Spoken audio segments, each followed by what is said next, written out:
Mga mahal na kapatid, tayo po ay muling tatanggap ng mga salita ng Diyos na nakasulat sa Biblia.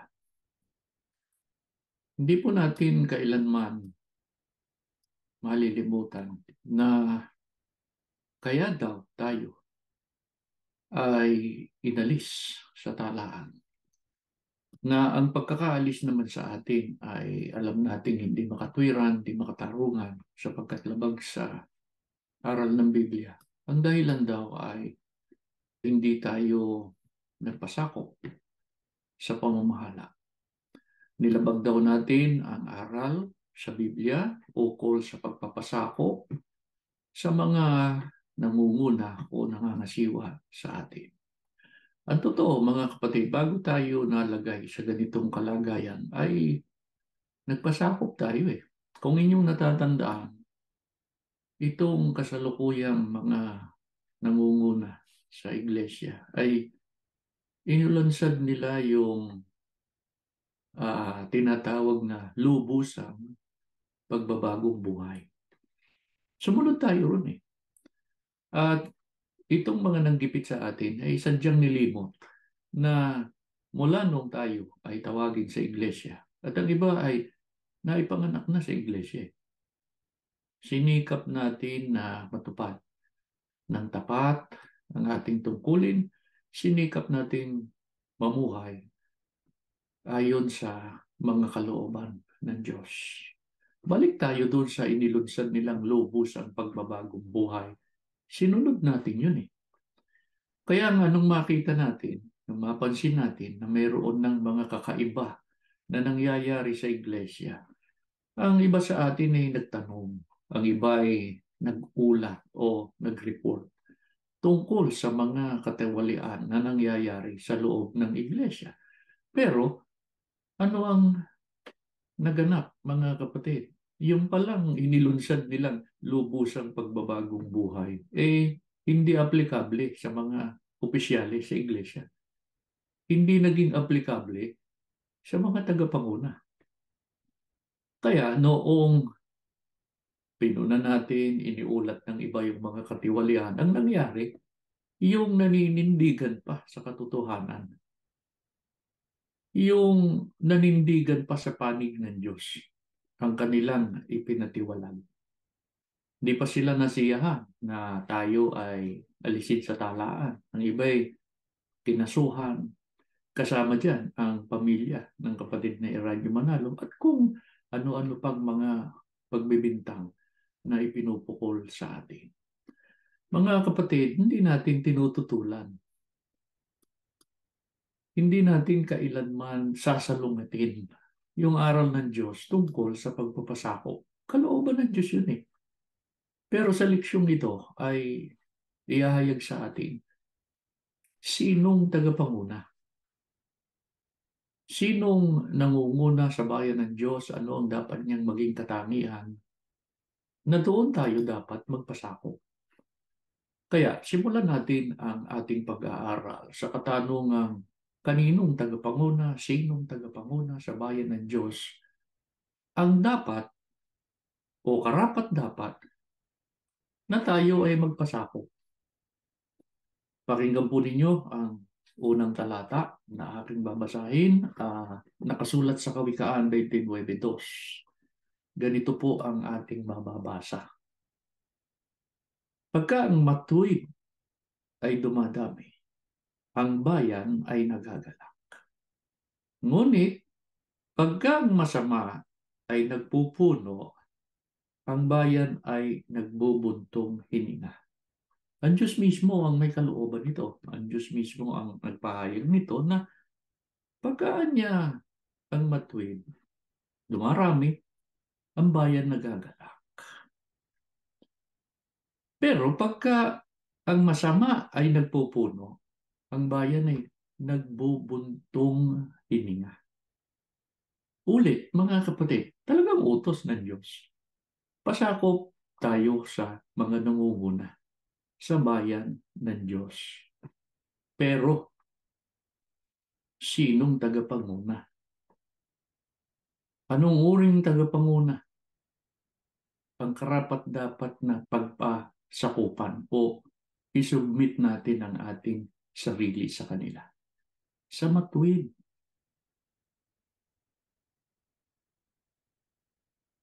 Meron din bang masamang tagapanguna? Meron. Dapat ba tayong pasakop doon? Natural, hindi. Ano po ang idinudulot sa bayan ng Diyos pagka masama yung nagpupuno? Narinig nyo, ang bayan niya ay nagbubuntong hininga. Di ba ganyan ang reaksyon ng marami ngayon? Bakit anya ganito naman ang mga nangunguna na sa iglesia? Bakit ganito na ang patakbo nila sa iglesia? Napapabuntong hininga yung maraming mga kapatid. Dadalo sa pagsamba na isinasagawa doon sa loob ng gusaling sambahan. Uuwi yung mga kapatid. Kung hindi galit na galit, masama ang loob. Eh bakit? Eh kung ano-anong naririnig doon sa tribuna, doon sa nangangasiwa. Ganyan ang nangyayari. Eh bakit? Meron kasing masamang nangunguna sa kanila. Sino ang halimbawa, mga kapatid? Sino pa ang halimbawa ng mga masamang tagapanguna? Basahin naman natin ang nakasulat dito sa Kawikaan sa 28:16 sa unang bahagi. Ang haring walang pangunawa ay tiyak na malupit. Sino po ang isang halimbawa ng tagapanguna ayon sa Biblia? Masamang tagapanguna. Ang sabi, ang haring walang pangunawa ay tiyak na malupit. Malupit. Pagka nagtanong ka, pagka nagsiwalat ka ng mga katiwalian, ay ikaw ang ititiwala. Ikaw ang aalisin sa iglesia. Ura-urada. Malupit. Sino pa ang halimbawa ng masamang tagapanguna? Ang talata ay ating sinipi sa Saling ang Biblia 2001. Ganito ang nakasulat sa 29:12. Kung ang pinuno ay nakikinig sa kasinungalingan, magiging masasama ang lahat niyang tauhan sa pool. Ganyan ang nangyayari sa kasalukuyan. Pagkaan niya yung nangungunay nakikinig sa kasinungalingan, nagiging masasama ang lahat niyang tauhan. Halimbawa, napakaramihan niyang nagpadoktrina, libo-libo ang nagpatala. Pero, nasaan yung mga yun? Talaga bang nagpahayag na mag-iiglesia ni Kristo? Hindi, yung iba ay nakasabay lang sa jeep eh. Nakakausap lang sa kanto eh. Nakakwentuhan lang sa waiting shed eh. Itinala na magpapadoktrina. Nabigyan lang ng bigas. Nabigyan lang ng ilang pirasong lata ng sardinas, eh itinala na magpapadoktrina. Eh yun namang pinag-ulatan, eh naniniwala agad. Ang daming doktrina. Yung nag-ulat, eh dinoktor yung ulat. Kaya, masama na rin eh. Tauhan niya yun. Kaya, yung iba pang mga nag-uulat, eh walang katotohanan ang iniuulat. Isang halimbawa pa, Dumadamian niya ang lokal. Dumadami ang distrito. Teka, paanong dumami? Hinati lang yung lokal eh. Hinati mo lang yung distrito eh. Dumami ba ang bilang ng mga kaanib? Hindi. Dumami ba ang bilang ng kaanib sa buong distrito? Hindi. Hinati nyo lang eh. Pagkatapos, dodoktorin na yan. Iuulat na yan. Kasi masama na yung mga kasama eh. Sasabihin, naku, dumami yung lokal, dumami yung distrito. Sila-sila. Nag-uutuan. Sila-sila, naniniwala sila sa mga kasinungalingan na sila rin ang gumagawa.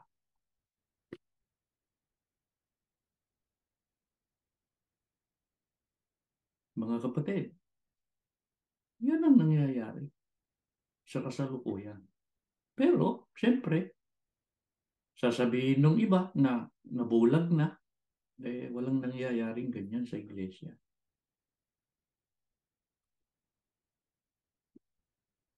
Kaya ang kasunod nating tanong, bakit tayo nakatitiyak, mga kapatid, na yung utos ng Diyos na pasakop sa mga nangunguna sa atin, siya rin ang naglagay ng hangganan eh. Siya rin ang naglagay ng exemption eh. Kung sino ang ating susundin, kung kanino tayo dapat pasasakop. Bakit tayo nakatitiyak dyan? Mga kapatid, ang babasahin ko po ay nakasulat sa Gawa 5:29. Ganito ang pahayag. Datapwat nagsisagot si Pedro at ang mga apostol at nagsabi, dapat muna kaming magsitalima sa Diyos bago sa mga tao. Yan ang hangganan. Yan ang exception. Na ang Diyos din ang may kalooban yan. Sila Apostol Pedro, alam kung paano maninindigan eh. Dapat niya muna kaming sumunod sa Diyos bago sa tao. Kaya tama yung pasya ng marami sa atin eh. Hindi tayo makikisama sa mga sinungaling. Hindi tayo sasama sa mga sisira sa iglesia. Hindi tayo makikisama sa gumagawa ng masama at lumalabag sa mga kalooban ng Diyos. Bakit? Sapagkat dapat tayong tumalima sa Diyos at hindi sa tao. Tandaan ninyo, sinabi rin ni Apostol Pablo, kahimat kami o isang anghel galing sa langit ang mangaral magturo ng ibang ebanghelyo. Matakot. Kaya mga kapatid, pumanatag kayo. Nasa tamang landas tayo. Nanindigan ka sa panig ng Diyos, sa panig ng kanyang katwiran, mapalad ka. Hindi ka nabulag. Mapalad ka. Alam mo, ang ginagawa mo, alam mo ang sinusunod mo, nasa panig ka ng liwanag. Pag-aralan pa natin. Anong katangian ng mga tagapanguna ang dapat na pinagpapasakupan ng lahat ng mga kapatid? Ano ang dapat na katangian nila? Isa-isahin natin. Hebreo 13:17-18. Pasakop kayo sa mga nangangasiwa sa inyo, sila'y may pananagutang magbantay sa inyo at magbibigay sulit sila sa Diyos ukol dito. Kung sila'y susundin ninyo, magagalak sila sa pagtupad ng kanilang tungkulin. Kung hindi, sila'y mahahapis at hindi ito makabubuti sa inyo. Panalangin ninyo kami, masasabi namin sa inyo na malinis ang aming budhi, marangal sa lahat ng panahon. Higit sa lahat, hinihiling kong ipanalangin ninyong ako'y makabalik agad sa inyo. Ang sabi rito nagbabantay sa inyo. Sa ibang mga salin, nagmamalasakit sa kapakanan ng kaluluwa ng iglesia. Ganyan bang nangyayari ngayon? Hindi. Nagbabantay, nagmamasid, at tinitingnan kung sino pa ang kanilang ipatitiwalag. Sapagkat hindi sila maaring questionin sa kanilang kasamaan at sa kanilang katiwalian. Yung mga unang namaala, yung mga unang namasiwa sa iglesia, nakita natin talaga yun. Nagmamalasakit sa kapakanan ng iglesia, sa kapakanan ng mga matuwid para sa kanilang kaligtasan. Yun ngayon, hindi, kanya-kanya sa kapakanan ng kanilang sariling tiyan. Sa kapakanan para sa kanilang luho. Meron ba silang malasakit sa mga kapatid? Wala. Ang katunayan yung mga kapatid, hirap na Pero, hingi pa rin ng hingi, ng abuloy, ng donasyon.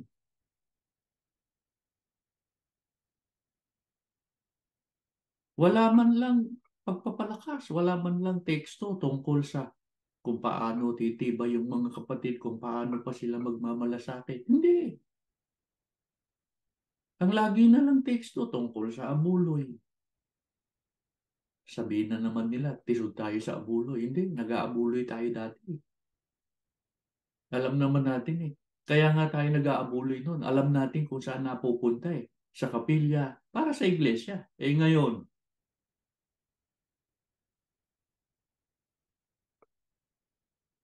ano pa ang dapat na katangian ng mga nangunguna para magpasakop tayo sa kanila? Ang sabi, malinis ang budhi. Ano pa? Hangad nilang palagi ay mabuhay ng matuwid. Nagagawa ba yan? Ngayon? Mamaya. Sa kasunod na talatang ating babasahin, meron pa tayong puntos na palilitawin. Isa pa, kung natatandaan ninyo, yung mga unang namahala, yung mga totoong nangasiwa at nagmahal sa iglesia, hindi sila papayag na mayroong mga kapatid na lumalabag sa utos ng Diyos. May mga katiwalian, may mga masasamang mga gawain na umuusbong pa lang nun dinidisiplina na ngayon, yung tiwali, hindi tiniwalag. Yun ang kinupkop at yun pa ang pinararangalan. Mga kapatid, yan ba ay paratang? Hindi Nakikita natin ngayon yan Mabuti na lang at ang Diyos hindi nagpapabaya. Kumikilos ang Diyos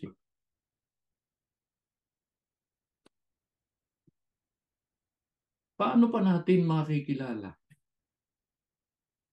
yung mga tagapanguna, mga nangangasiwa sa iglesia na karapat-dapat sa kanila tayo magpasako?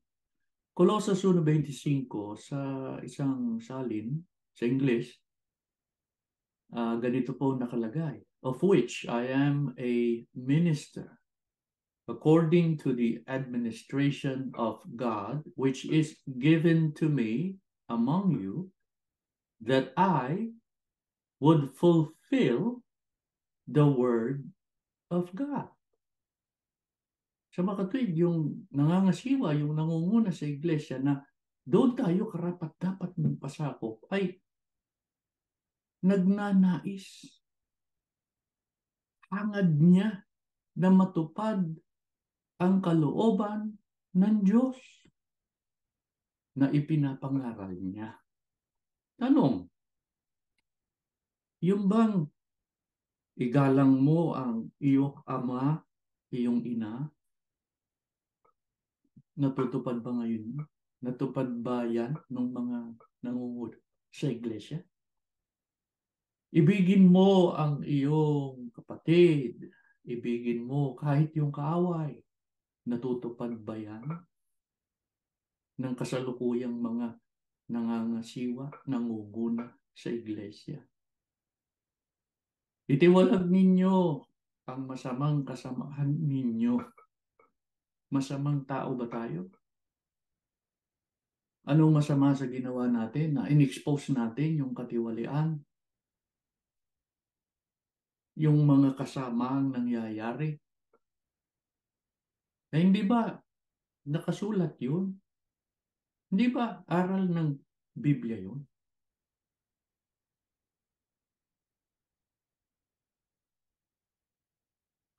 Sarili mong magulang, isipin mo. Sariling dugo at laman. Kapuotan. Ipabilanggo. Eh, naturingan nangunguna sa iglesia. At kaya naman, yung mga kasama, yung nasa ilalim ng kanyang pangunguna, ay, ang sabi nga kanina sa talata, nagiging masama na rin. Mga kapatid, hindi paratang yan. Yan ang nakikita natin na nangyayari sa kasalukuyan. At yan naman ay mababasa rito. Hindi natin gawa-gawa yan. Kaya kung noon, maayos pa iglesia, yung mga ministro, pagka nangangasiwa, ay binibigyan ng aplikasyon. Tamang aplikasyon, yung leksyon. Ganon din naman ang ginagawa natin ngayon.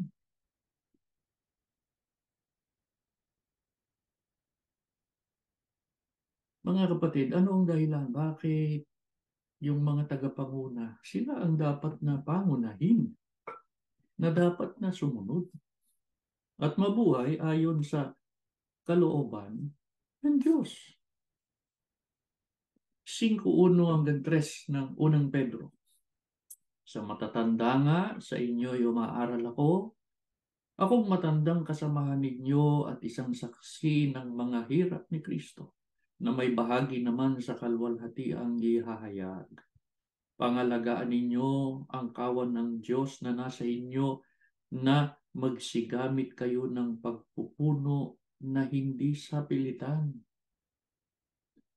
kundi may kasayahan, na ayon sa kalooban ng Diyos, ni hindi dahil sa mahalay na kapakinabangan, kundi sa handang pag-iisip. Ni hindi din naman ang gaya ng kayo'y may pagkapanginoon sa pinangangasiwaang ipinagtagubilin sa inyo, kundi kayo'y maging mga uliran ng kawan.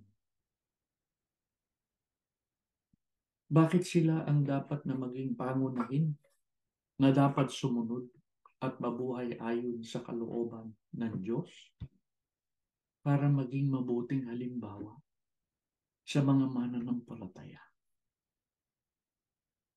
Mabuting halimbawa. Hindi pinangangasiwaan ang bayan ng Diyos na may pagkapanginoon. Malupit. Naniniwala sa mga kasinungalingan. Eh bakit po naniniwala sa mga kasinungalingan? Ang sabi ng Biblia, walang unawa eh. Hindi pinangangasiwaan ng bayan dahil sa mahalay na kapakinabangan.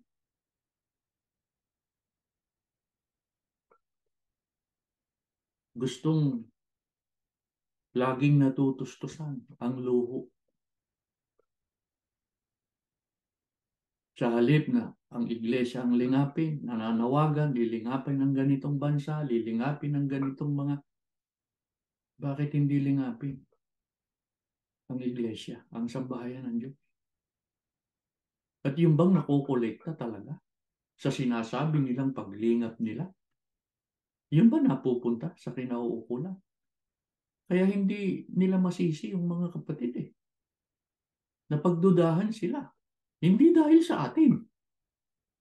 Sila rin ang may gawa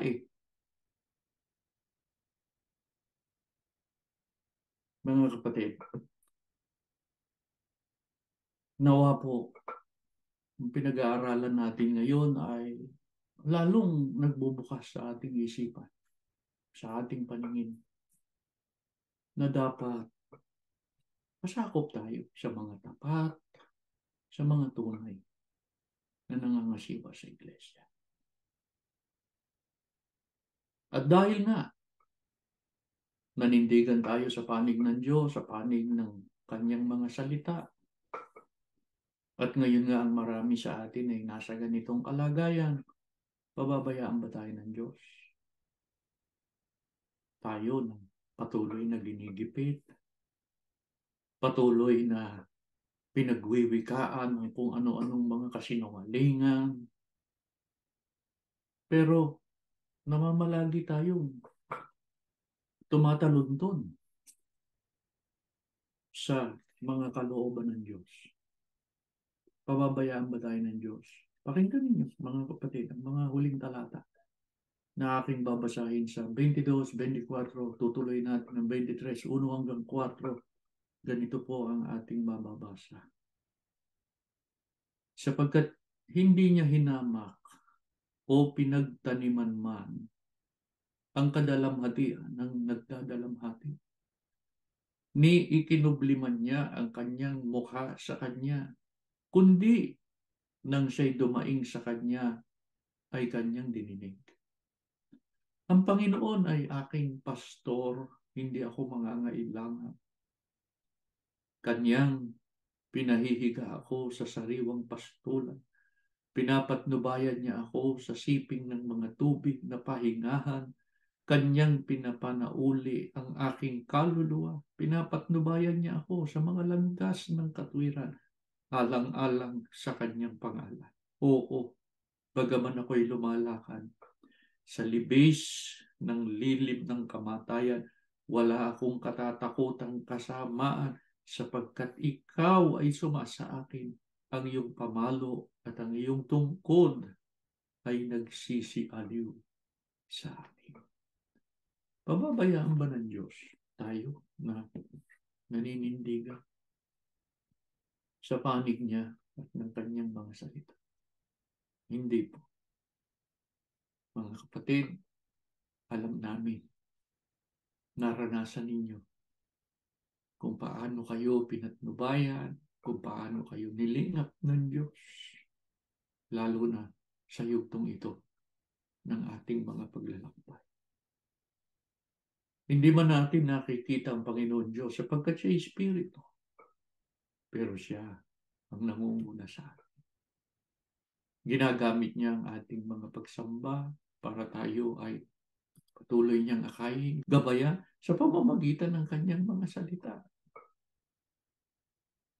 Kaya magpasalamat tayo sa Diyos sapagkat ginagamit niya ang ating mga pagsamba para huwag tayong mawalay sa Kanya.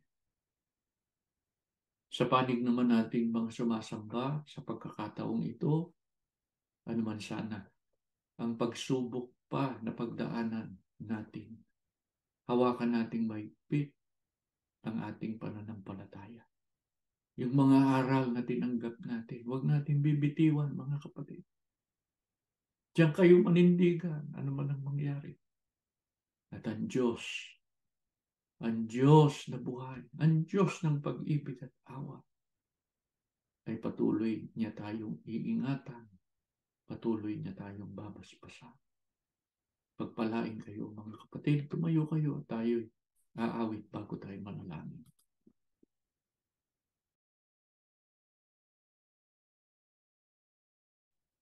Salamat po ng maraming sa iyo. Ang mga salita na sinambitlaan ng aming puso, ng aming isip. Yun ay totoo, Ama.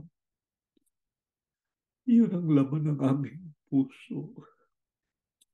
Paninindigan kami. Ano man ang sumapit sa aming buhay, mananatili kami, mga tapat na lingkod mo, mga tunay na hinirang mo. Maawa ka lang sa amin, Ama, pagka dumarating ang mga sandali na napakatindi ng mga pagsubok na bumabagabag sa amin. Ipahiram mo sa amin ang lakas. Ibasbas mo sa amin ang pananampalataya at ang matibay pang pag-asa para huwag kaming makabitiw sa aming paninindigan. Lahat kami makatapos ng takbuhin, karapat dapat sa pagmamana ng buhay na walang hanggan. Ama, sumasampalataya kami. Wasto ang aming pagpapasya. Pinili namin ang manindigan sa panig mo at sa panig ng iyong katwiran. Nananalig kami na dahil sa aming ginawa, dahil sa aming pasyang ito, ikaw, ikaw ang mag-iingat sa amin. Ikaw ang patuloy na sasama at mangungun at magtataguyod sa mga lingkod mo saan man kami naroroon. Ama Diyos, salamat ng marami sa ganitong mga pagkakataon na ikaw ay nagpapakaranas sa amin. Nasasabi namin sa aming sarili, ikaw ang buhay namin, Diyos. Ikaw ang magtataguyod sa amin. Ama Diyos, kaawaan mo kami. Huwag mo kaming pababayaan. Lalo na pagka nalulungkot kami, pagka nalulumbay kami, sapagkat nakikita namin ang nangyayari sa iyong iglesia. Subalit, Ama, kalooban mo ito. Ang dapat masunod ay ikaw. Maging matatag lang kami sa aming pag-asa. Nananalig kami, darating ang pagkakataon. Ibabalik mo sa dati ang lahat ng bagay para magbigay ng kalwalhatian sa iyo at ang iglesia ay mahandang ganap sa pagmamana ng buhay na walang hanggan. Muli mong basbasan ng mga lingkod mo saan man dako sila naroroon. Ama, narinig mong kanilang mga pamanhik, ang kanilang mga dalangin. Pagalingin mo sino man ang may karamdaman. Ama Diyos, sa araw-araw ng aming buhay, ikaw lagi ang manguna sa amin para huwag kaming maligaw ng landas. Mamalagi kami sa iyong pagmamalasakit. Ang mga kasalanan namin ipatawad mo po sa amin. Gawin mo kaming karapat-dapat sa lahat ng iyong mga kabutihan. Tinanggap namin ang iyong mahalagang basbas, ang katatagan ng aming pag-asa at pananampalataya. Salamat po, Ama, sa iyong mga kabutihan. Sa ngalan ni Jesus, na dakila naming tagapag